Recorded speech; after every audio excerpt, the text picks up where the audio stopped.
It is the talk in the Reds with Neil Atkinson and Josh Sexton for you after Liverpool have gone to Benfica and won by 3-1. So, you know how ultimately a key tenet of most people's lives is seeing your friends find ways to take good situations and make them utterly miserable. I was so pleased they were all freezing to death in Lisbon. Yeah, they all went out wearing shorts, giving it the big one, fucking cocktails this, drinking out of pineapples that, and then they got there and Lisbon was basically colder than Formby. And I was just over the run. I might as well have been on the dunes in Formby. It would have been great if 2 or 3 of them had struggled with pneumonia. I was really enjoying sort of sharing how the weather was here and realising that it was probably actually a degree or 2 warmer and the wind was a sort of kilometre or 5 less as well. If we'd have got a few degrees more, I would have encouraged us to go out on the front and sunbathe and send them the pictures. All coming in shorts into the All office. coming in shorts into the office, maybe flip-flops, a couple of some sliders. All coming dressed like Craig, like man bags on, sunnies. Oh, the sunnies, the man bag, looking the part. Because I was just, and then over and over again, the messages coming out, do not in any circumstances wear shorts from people who were wearing shorts was just tremendous. The best genre of that was we're on a rooftop, it's lovely, absolutely freezing. It was absolutely tremendous. So it's a really important point for the context of what I'm going to go on to say, which is I'm very into my friends going away to have a lovely time and then finding ways to make it miserable. So that's important, yeah? What I'm not into, and I want to be very serious about this, is yet more reports of dreadful policing and stewarding in the Iberian Peninsula. It's been tweeted out by the FSA for COP today, quoting Rob Gutman's tweet, and I sort of messaged Rob a little bit last night. I've had a nightmare in Spain on a couple of occasions. The final wasn't great, but obviously you don't talk about it much in the aftermath. And then there was the time we went to Sevilla, and it was genuinely, well, frankly, in different periods of time, terrifying and personally abusive, to be honest with you. I don't quite know why I'm saying this now, but I feel as though we've got to start saying it somewhere. I've seen Cy Hughes tweeting about it as well, and I sort of, I hope Cy writes about it for The Athletic, Josh, because ultimately people are just going to a football match, and it should be straightforward to get into the ground to go to a football match, and you shouldn't be policed like you're a problem in the first place when you go to a football match. And yet this appears to have happened yet again, I'll say it again, on the Iberian Peninsula. Yeah, and Cy Hughes tweeted as well that, these people who are going to the game aren't football hooligans, they're sort of men, women and children, and I've heard awful experiences from women who went to the game about searches they got on the way in and things like that, and it's all just really uncomfortable, isn't it? And I'm not surprised to hear Rob sort of contemplating whether he wants to do European aways again in terms of literally going to the game. Obviously the experience of a European away, the trip's great, seeing your friends is great, freezing's great, all the hits. Going to get a sample of the culture over there, but then the policing culture over there, as you've sort of said in terms of the Iberian Peninsula, is awful, to be honest, and frightening. And the final, I didn't go to the Sevilla game, but the final I remember being sort of particularly heavy policed and sort of very front foot, and you're treated automatically like you are a criminal rather than sort of allowing you for the crimes first and then reacting to that. Yeah, it doesn't. It seems to me as though one of the things I always remember about Madrid was there was loads of stuff on the stage about best way to get there, do this, go this way. Police and messages were getting filtered through onto the stage of where the Liverpool supporters were to let people know. And it feels as though no matter how sound everyone tries to be, you're not going to be met with soundness. And I think that's the most concerning thing here, is that over and over again it feels as though people like Amanda Jacks at the FSA, everyone does their best to try to say, everyone in Merseyside Police does the best, everyone in this country does the best to try to say everything's going to be all right, and no matter what happens, no matter how much soundness everyone tries to show, it's lashed back in people's faces. And at some point there is going to be a bit of an instance. It might not involve Liverpool supporters, it might be Manchester City, it might be Chelsea, if they're in Europe it might be Manchester United, it could be anyone, where there's going to be a bit of a snap back. And then when that happens, it'll be really easy to make the football supporters look like the bad guys, whereas this has been going on in Spain in all of my experiences of following Liverpool since Jurgen Klopp's been in. Absolutely, yeah, it's antagonising behaviour, and you saw sort of Phil Blundell that was tweeting out last night being told, to take his metro ticket out of his pocket and things like that. Rob Gutman was being searched in a way that he sort of claimed was almost like they were trying to get that reaction out of him, and that's the thing, there's sort of this constant goading, and then as you say, as soon as a fan is goaded and reacts, then the fan is the sort of baddie in that situation, and that's a problem for me. And you do get it at some away grounds in England, and but it happens even more so in the sort of Spanish and Portuguese the Spanish and Portuguese clubs when you're going away there. And sometimes you see like the Liverpool FC stewards out there, and they're always sort of a friendly face, and they always make you feel a bit more secure. But I've heard from last night's game saying that the stewarding was sort of low on the whole in general, and it was just very heavily policed and very awfully policed once again. More people will talk about it when they come back. Do try to amplify those accounts and all of those little bits and pieces, because it's only through that any of it changes. Moving on to the positives. Already there's been a question in from Tom Mack, official. Tony Mack, official. Sorry, Tony. Tony Mack, official, as opposed to all the unofficial Tony Macks that are knocking around the gaff. Naby Keita played himself into contention for Sunday, lads. Keita has a really good game. I think it's one of his best games for Liverpool. It's crowned by the moment at the end of the match, but I think all the way through he shows that. I think he was in contention for Sunday anyway if he was fit. I don't think this changes it. I suspect it'll be 30 minutes for him on Sunday for Henderson or Thiago. I suspect Henderson.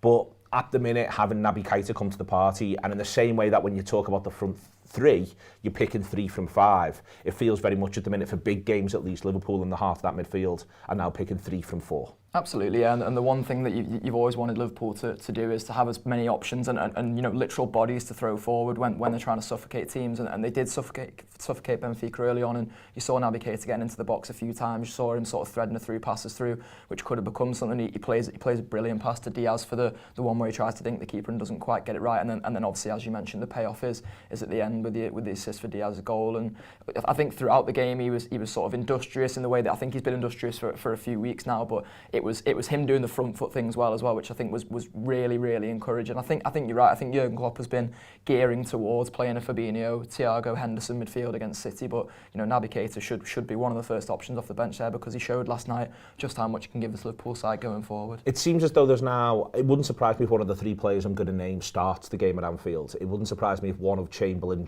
against Benfica, one of Chamberlain, Jones and Elliott gets the start for the game at Anfield. But I think there's almost 3 categorisations, isn't there, of these midfielders. There's Fabinho, Henderson, Thiago and Keita. There is then Chamberlain, Jones and Elliott, and then there's Milner on his own, where you get the impression Milner's going to get a lot of last 15s from now to the end of the campaign. There might be one start in there for him, but I think there's going to be a lot of 15s. Those 4, I suspect we're always going to see 2 of them between now and the end of the campaign, apart from maybe City in the Cup, but even then I'm not quite sure about that. And then the middle category are going to be brought in and out to do very specific roles, and maybe even for an hour here and there. Yeah, I used to sort of jokingly call Fabinho, Thiago and Henderson the adults of Liverpool's midfielders, and Naby Keita was sort of firmly in the secondary category of that, of not an adult. But I think he's shown in recent weeks, as I mentioned, there's a few industrious performances, that he is starting to sort of break into that adult mold. I think there's been some comparisons with Gini Wijnaldum in terms of the role he's played this season. I think about Burnley away as being one of those games in particular where he does play a lot like Gini Wijnaldum, and I think you're seeing that increasingly so, but I think you're seeing a bit more going forward in some games than Gini Wijnaldum would offer you, and that's not to discount any of Gini's performances, because there was times when he was great going forward, scored massively important goals for Liverpool, and you can see Naby Keita maybe going on to do those things, but if he's laying on chances for our forwards, then ultimately that's exactly what you want your midfielders to be doing, and we've been crying out for years for more creativity in that midfield, obviously starting off from a high base, and Naby Keita now offering that is a really good thing. The creativity I thought yesterday was really interesting with Liverpool's plan for Benfica. There's a lot of very quick first time balls. Trent Alexander-Arnold plays 2 absolute belters, one out of a tackle, which is just absolutely phenomenal. Henderson does the same thing late in the game to get Jota in, out of a tackle effectively, lobs the whole of their defence and puts it through. I think it's worth saying, it's interesting to me this, because a lot of that's down to the way Benfica set up. I think Liverpool, they'll talk a lot at the minute that they're just going from game to game and not getting a lot of time to prep. Team meetings are lasting longer than training. The key thing, the really interesting thing about this group of Liverpool players, I think, is they seem expert at taking information on board and saying, right, this is how we're going to do the next thing. They've got a bit more time to do stuff on the training field before City, so I think that'll be interesting as well, but so have City. And that's what it comes down to now, is that you've got 2 elite coaches, 2 incredible sets of footballers who are both brilliant at taking information on, who are now getting themselves ready off the back of last night to face one another on Sunday in what is, in lots of ways, I think it's Liverpool's most important away game, possibly since 1986. Yeah, there's such an intelligence from both sides in there, and it sort of goes from top to bottom in terms of from the top of the coaching staff, which is Jurgen Klopp and Pep Guardiola, all through both of the backroom staffs and into the players, and you can see how it infiltrates. You can see how when the Liverpool players come out and talk about opposition teams and sort of knowing what they're going to do from as far down the Premier League table. Even if you look at the Nottingham Forest game, I seem to remember players coming out after and talking about the things they knew that Nottingham Forest were going to do, and there is just such an intelligence to this Liverpool side now, and obviously, as you say, you can't discount the fact that City are one of the more intelligent footballing sides in English football, in world football as well. There used to be a point where Pep Guardiola was sort of criticised for having the same style, and I don't think that's the case anymore. I think he's completely adaptable now, and Jurgen Klopp has probably been accused of the same in the past, but again has evolved to become completely adaptable, and that's where I think it will be really interesting on Sunday to see how that sort of clashes. The thing that I want to be very clear about this, Mohamed Salah is going to start on Sunday. There's not 100%. A conversation about that. What there is a mini conversation about is, I think it's really interesting, he misses a couple of chances last night. The way he misses the chances is, to me, similar to the way in which things aren't quite working for him in a lot of different phases of the pitch. For me, this isn't, I don't think Mo's currently got a problem with himself in front of goal. I think things he's trying and he's constantly involved, he's going for, and they're just not working. And for me, that's a really interesting sort of thing. Often with strikers, you just say, oh, you know, you just sort of feel as though, well, it's all going right for him apart from the last little bit.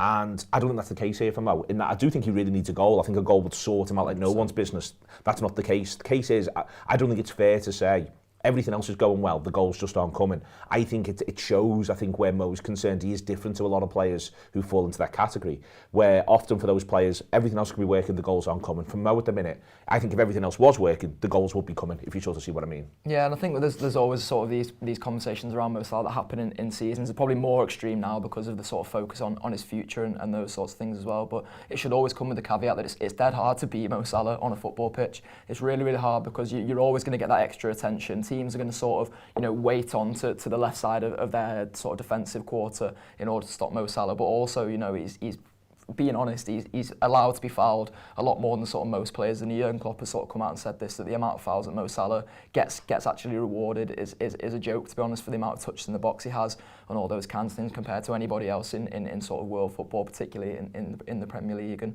I think, you know, whenever these runs of form come, he does look like he gets in his head a little bit. I think he is an elite mentality footballer, but sometimes I think he just needs that goal just to sort of spark him back to life, and I think he needs that more than anything at the moment. And Jurgen Klopp said that last night, and I think his words have sort of been twisted a bit. I wouldn't be surprised if he comes out in his City press conference on Friday and is a bit fuming at some of the journalists and the headlines because they're sort of saying it as though, like, oh, you know, Mo Salah is allowing his future to get to his head. I don't think that's the case at all. No. I think Jurgen Klopp's saying, look, he needs a goal to be able to just say like, well, there you go, the Liverpool fans can love me again, I've got this goal. No one's moaning about my form anymore. Can we just focus on the football? Absolutely. Just a little thing here, Gris Khan in the comments says, Salah and Mane's early subs indicate they both start on Sunday, whilst Diaz played 90, surely Diaz is undroppable though. I think there's a thing here where I am not enjoying Jota from the bench. And I wonder if what we're likely to get against City is, given the way in which the minutes have gone out across the course of this week, is 55 minutes of Jota up front in between Salah and Mane, and then the introduction of Diaz at that stage. That's what I think we're likely to get. I don't think Jota suits being a sub particularly. No, and I think it's tough on him last night because he comes on the right-hand side, and I don't think any of us really enjoy him on the right-hand side. I think it's his least comfortable of the three up-front positions. But I think you're right. In general, from the bench, he's not offering us what he sort of used to offer us. And maybe that sounds or Firmino starts, which I think people might be quite shocked by. But if it's the last throw of the dice for Firmino, Mane, and Salah, that wouldn't surprise me either. 100%, and I think Firmino's really, really bright when he comes on last night as well, and you can see how much of a role he still has to play for this Liverpool side. I take the point about Diaz. I think his form is exceptional. Every time he's played for Liverpool so far, he's like an absolute live wire, and it's hard to sort of see a world in which Jurgen Klopp can drop him. But I think Jurgen Klopp will drop him is the thing, and it's not dropping him necessarily. He'll sort of keep the incentive going because Jurgen Klopp, and he's the best manager in world football. But I think Jurgen Klopp won't look at it in the same way that we fans look at it and say like, how can you drop that lad? Jurgen Klopp will say, well, this is a massive game. It's Liverpool's biggest game of the season, Liverpool's biggest game in years, to be honest. And I want sort of my more trusted statesman out there. I want the lads who can make things happen in moments. And Diogo Jota has proven over so many big moments for Liverpool he can do that. Roberto Firmino, again, countless big moments for Liverpool, countless moments where he just ties things together so beautifully. And I wouldn't be surprised if it was one of them two starting and not Diaz on Sunday. Ian Schroeder, Gerhard's lad, points out that the Charlton game away that got us back into the European Cup Champions League under Houllier was just as important as 86, and that's a decent shout. Ian, I was trying to think of one, but I think that one is a decent shout indeed. There is, obviously, Sunday just looms so large now on the horizon. There's been a little bit of City have done enough against Atletico, not least because of Atletico's approach last night. I'm not entirely convinced by that argument. I think that Atletico will very much fancy themselves to be able to score against Manchester City in the second leg. I also think that whilst it's an easy thing for certain people to write, this is Pep Guardiola's life. He will not feel as though that tie is finished by any stretch of the imagination, and he will still have to have, he's not doing his job properly, to be clear. He's not doing his job properly on Sunday if he doesn't still have one eye on what he's going to have to do on Wednesday. Absolutely, and if you think back to, we were talking about the sort of Liverpool's result in the context of the performance and that kind of thing last night, and I think this Liverpool side have put expectations on themselves so much that first leg 3-1 wins because the other team have got a goal don't seem like the best things ever. If you think back to the Rafa Benitez days, Rafa Benitez would absolutely love to just lose 1-0 away from home and take that back to Anfield because he'd know exactly what the power of Anfield can do, he'd know what Liverpool can do. And Diego Simeone is like Rafa Benitez on speed in terms of, all the shithousery, everything else that sort of comes and also it's not in an era where away goals are a factor either. So there was no incentive even at 1-0 for Atletico Madrid to think to themselves it would really help if we got one here. In that 3-1 in their place puts them through, 2-1 gets them extra time. I think that this is one of the knock-on effects of the away goals rule. Atletico were always going to do that game the way in which they did it. Absolutely, yeah, and they'll make it so awkward for City going to their place, make no mistake about that. You remember when Liverpool went there, how awkward they made it for Liverpool. Sal Niguez gets the goal, Sadio Mane has an absolutely torrid night, and even before the game, the way they welcomed in the coaches and stuff, everything was sort of geared towards making the Vicente Calderon a sort of cauldron for them. It's not the Calderon, is it? It's the Metropolitano. Yeah, that's the one. Making it a cauldron for them and making it, the sort of worst place to come in the world. And I think that'll be ramped up so much more for that second leg because City have the home goal and because they're going into it, it's sort of in the lead. Okay, very quickly, you can buy these currently on the Anfield Wrap Shopify. This is Sadio Mane, who scored last night. This is Diogo Jota, who didn't. But don't let that sway you, you know what I mean? He will on Sunday. He hopefully will on Sunday. Hopefully they'll all score on Sunday. Hopefully all 5 of them score on Sunday. Wouldn't that be a thing? They're not going to. Let me manage your expectations accordingly. Sunday, do be psyched up for it. It is going to be an absolute pressure cooker of a football match, but it is to be enjoyed because there is a Shankly quote which goes along the lines of, and it's my favourite Shankly quote of all the Shankly quotes, pressure is not being able to feed your family, pressure is working down the pit, pressure is dealing with relegation, going for the championship, that's the reward, pressure is dealing with relegation. Tonight, 7:30, Turf Moor, the biggest game of association football in the last 40 years, Burnley versus Everton. Josh Sexton, don't get caught sleeping, it kicks off at 7:30, 7:30 kick-off, not 7:45, not 8, 7:30, it's on Sky Sports, they've done the decent thing, Sky, they've given the people what they want. Burnley versus Everton. Did you go to bed last night in your Wout of Horse pyjamas? Because I know I did. I went to bed dreaming of Dwight McNeil's mazy runs, Neil. I don't think I'm actually going to watch the game tonight, to be honest.